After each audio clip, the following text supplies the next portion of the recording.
The smoky, charred aroma of a perfect plate of Char Kway Teow is the result of a violent, high-speed collision between raw ingredients and extreme heat.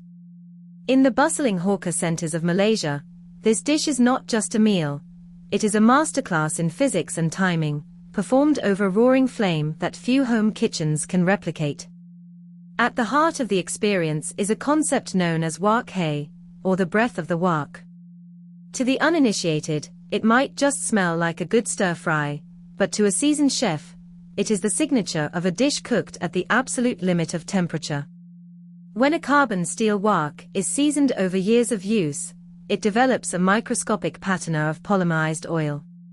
When you toss flat rice noodles into that searing metal, the oil vaporizes, creating a cloud of smoke that infuses the food with a complex, campfire-like depth. This is not just flavor. It is the essence of the wok itself being transferred into the noodles. But the magic doesn't stop at the smoke. The distinct, savory crust on the noodles is the result of the Maillard reaction. This chemical dance occurs when amino acids and reducing sugars rearrange under intense heat. It is the same reaction that browns a steak or toasts a marshmallow, but in Char Kway Teow, it happens in a matter of seconds. Because the heat is so aggressive, the chef has a window of only a minute or two to achieve this caramelization, before the delicate rice noodles turn into a mushy, overcooked mess. The sequence of the stir-fry is a rigid, non-negotiable ritual. It begins with the aromatics, garlic and chives, which hit the hot oil to release their essential oils.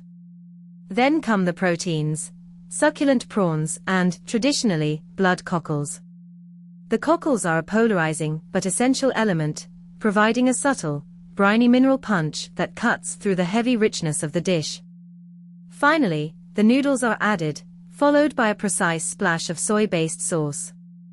A critical, often overlooked component is the role of rendered lard. In the hands of a master, lard is not just a cooking fat, it is a heat conductor. Because it has a high smoke point and a rich, velvety mouthfeel, it coats every individual strand of noodle, ensuring they sear rather than steam. This fat is the bridge that connects the salty soy, the spicy chili paste, and the sweetness of the seafood, creating a cohesive, balanced bite. Texture is the final frontier of a great Char Kway Teow. The dish is a study in contrasts. You have the slippery, soft chew of the rice noodles, the snap of fresh bean sprouts, the springy resistance of the prawns, and the occasional crunch of crispy pork lard bits scattered on top. If the chef hesitates, the bean sprouts lose their crispness and the noodles lose their integrity. It is a high-stakes performance where the margin for error is razor-thin. Historically, Char Kway Teow was the fuel of the working class. It was cheap, calorie-dense, and sold by street hawkers who carried their entire kitchens on shoulder poles.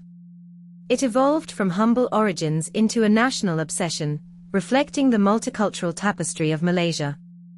Today, it remains a testament to the idea that the most profound culinary experiences don't come from expensive ingredients or long, slow braises, but from the raw, elemental power of fire and the human skill required to tame it.